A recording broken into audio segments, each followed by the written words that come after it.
Just wondering if you can fit this quick job in before Christmas. Yeah, sure. What is it? Just a full rewire. Welcome to Simplified Sparky Marketing. It's that crazy time of the year. As I said to my members during the week, there was 12 working days left in the year. We are now on Friday, so inclusive of today, we have got 11 working days in the year. So by the time you listen to this, there'll be 10 working days left in this year before Christmas hits. For normal people like myself who take Christmas off and who take 2 weeks off of Christmas, which is well deserved from any business owner working in the electrical sector. You bust your balls all year. You keep clients happy. Blood, sweat and tears go into the company. You deserve to have Christmas off. Now, as I said to my members, this is how you structure your company or how you want to structure your company, because if you are working over Christmas, you most likely have built it into your company, your structure, that you do and you are available for emergency services. Now, if you work in the level 2 sector, that's perfectly normal, or an ASP throughout Australia, whatever you call it in different states. That's perfectly normal for you to have emergency call-outs, overheads breaking, service fuses popping, people cooking turkey. All of that is going to pop their service fuse. So what I said to my members during the week, and we had a live session on this, was bracing for the Christmas run and the Christmas impact that it's going to have in your life. And just a story that I told the guys as well was, a few weeks ago, I had 2 return clients. One return client come in and one was a referral from a really good client and sang my praise and were like, we want you to do the electrical work in our home. And those jobs came in and they were both sizable jobs. They were both after moving into new properties, which to me is almost nail on the head of my ideal client, as somebody that has moved into a home that's got loads of stuff to do. You know yourself, they're those juicy jobs. You'll have switchboards, old light fittings, possible new downlights. One of the other clients I was working with lately has moved into an old inner westie style home with pull cords, and it works out beautifully because I did Pixie Smart switching throughout her home a few years ago, and she loved it to get rid of the pull cords. So she's moved into the new place, and lo and behold, it's got pull cords as well. So she knew exactly what she wanted, and she knew the pricing from before, and that was 2 years ago, so the pricing's crept up. So it was an easy sell. She basically said she wanted to do it, and I didn't have to think too much about it. I submitted the new quote to her, and she's locking that in. They are the juiciest jobs, those ones that you can get, that are new homeowners that want to spruce their home up or put their own little touch on it. And that always comes as well with recommendations that you can give them as well, that when they move in, they mightn't spot things that you're like, hey, did you think about this or that? So that is awesome. But back to my story. The receptionist went through the calls and logged them into ServiceMate. I had a look at them, and immediately, because I knew I'm pretty much at capacity for Christmas, I started to get heart palpitations and get anxious that, fuck, I'll lose this job, or I'll not get this job now if I don't do it ASAP. And what I did then was, I did what most people do, which is the ostrich technique. I just buried my head in the sand, and I was like, fuck it, I'll push this job out. And what you'll find with me is, I'm pretty blunt, I'm straight to the point, and I'm not going to lie or hide and say, I don't get anxious in my business. Shit doesn't go against me in my business. Shit goes against me in my business as well. And that's why, that's what I say to the members. And I'm very honest, open book to them as well. Just about things like, everybody portrays their business online as a fucking fairy tale. It isn't. My electrical business, 95% of the time, things are going well. But there's 5% of the time where shit hits the fan or shit doesn't go my way. And that's real life. That's reality. No one's business is perfect. And if anybody's business online looks like it's squeaky clean, they're lying to you. So let's get into this. So what happened was, I was getting very paranoid about losing the job. Should I refer it out? Will they be pissed off if I don't get back to them quick enough? And what I did was I bit the bullet, and genuinely anxious about this job, because there could have been 10 or 15 grand between the 2 jobs. And I just reached out to the 2 of them. And I said, hey, look, this is the situation where whatever the time was, 3 weeks away from Christmas, like 15 working days. And I'm not going to get this. Realistically, there's a small chance, but odds are I'm not going to get this done before Christmas. There's 2 situations here. We can wait until January, get you booked in early January. I can come out in the meantime, have a look. And that was my little icebreaker to be like, I'll go show a face, win them over, get a quota, get it booked in, and we hit that in January.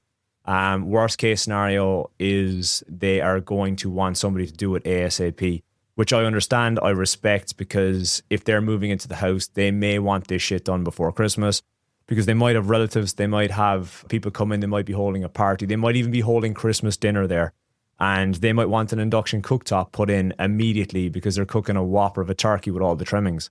And I said that to them and they came back to me and they were like, they just said, yeah, that's perfectly fine. We can, if you want to have a look now, we can do it in January. And instantly the relief and anxiety just left. And I was like, that's all it took, was just me manning up and sending them an email just saying, look, I won't get this in. But instead, I pushed the job aside for a week or two, not telling them, not keeping them in the loop. And I should have said immediately up front that, look, it's not looking likely to get this done and it's not going to get done. And they're happy. I'm looking at those 2 jobs next week.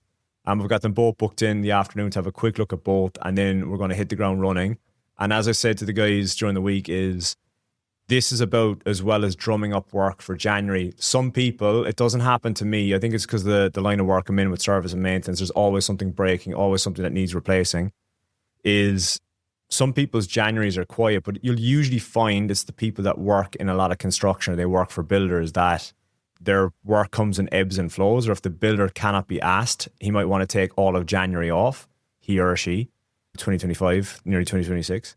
And it's going to disrupt your schedule. And that's the really shitty thing about being at the whim of middlemen, like builders, strata, real estate, or whatever. You're reliant on them. And that's why I'm adamant to break free of that, to build your own referral network, your own presence, your own leads coming into you organically, that you have got your own work flowing in.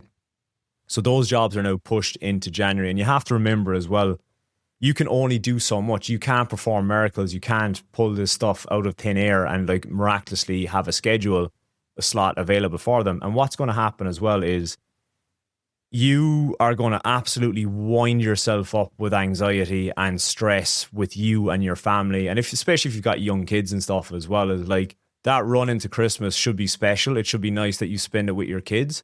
And it should be a case of like, I know that my schedule is at capacity.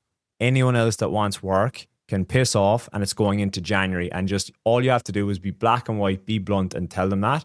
And if you can't get to it, it's nothing ventured, nothing gained. Because if you can't get to it in any case, you may as well let them know. And good clients who respect you or you've worked for previously, or are just patient and they want particularly your business, your company to do the job, they're the great clients. They will wait for you. So just put it to them and don't bury your head in the sand like I did. And it was a lesson. And it's just this time of year is just an anxious time of year that the phone's going off. Everybody wants everything done and it's not realistic. And they had all year to do this. They had all fucking year to do this, but they wait until 2 weeks before Christmas. And I was just looking at the schedule as well today. And I've had a few return clients come in. One client is, I would say he's a C-grade client. Good client, nice guy, but he takes fucking ages to pay me. So I'm not too asked on his job, but I cannot get to his job. And it's as simple as that. So he is pushed into January. But you cannot perform miracles. So yeah, don't be overstretching yourself before Christmas, because what it's going to end up is you're wound up coming into Christmas, and then it comes to Christmas Eve and you're like, I didn't get that job finished. I need to invoice this. I need to quote that. You need to be clocking off of Christmas, as in send out all your invoices, all of that. You should, in my book, you should be clocking off on the 19th, enjoying the nice weekend of the 20th and 21st, and then into the 23rd, the day before Christmas Eve. Send out all your quotes and invoices, then shut the doors, and then come back at it on the 5th of January or whenever the hell you come back. But have a nice relaxing break. That's very important for your business, for your mental health, for everything, that you do actually take a break as well. Because as I said, most of you are busting your ass through the year, and it comes to Christmas time, and the time you work all year to provide for your family, to provide for you, to have a nice income, to have a nice house. What good is it if you can't enjoy it? You know what I mean? And as I said to one of the guys that's a hustler, he's just started the business that's working with me, said like he's working over Christmas, and I admire that as well, because he's hungry and he's just started the business. But what I said to him is, in a few years' time, we're hoping that you don't have to work over Christmas. Either you have staff, or you've just decided that you've structured your business in such a way that you can clock off at Christmas. So this is a quick little reminder to those of you that are working over Christmas as well, that what would it cost you if you sent out a staff member? If you sent out a staff member over a public holiday, it's most likely at double time. And it would be probably a couple of $100 just to break even by the time you paid for their 4 hours at double time. It's essentially a day's wages, even if it's a 5-minute job. Always be mindful of that as well, of when you are sending a staff member out there, they're going to have to be paid at their wage rate, and they're going to have to be, paid well. And are you going to make any money? Like, I know it's you going out there doing the job, if it is just you as a solo operator. And is that couple of $100 really worth ruining your Christmas day to leave your dinner and go put the beer down and go out in your truck and fix someone's tripping circuit for $200? To me, it's not. That isn't worth my while. So have a think about it. It's all about how you structure your company, but this was more so to just take a deep breath, have a break, start the wind down now. You've got 2 weeks starting Monday, and start the wind down now that you're aware that Christmas is only 2 weeks away. Your bookings, have a look at your schedule. Where have you got gaps? Is it best to fill those gaps with tiny jobs? Or are you going to bite off more than you can chew and you fit in a huge renovation? Try to fit in a huge renovation that's not going to be accomplished. It's entirely up to you. Now, there's going to be a second podcast after this, and it's a little bonus episode, and I'm just going to speak quickly about the mentorship towards the end of the year. If you've no intention of working with me, don't listen to it. Don't bother. It's going to come out shortly after this podcast, and if you are interested in working with me or you want to know more about it, I'm just going to do a brief little podcast toward the end of the year for that. And if you're interested, let me know. If not, there's links underneath if you want some more free shit, and I'll chat to you next week.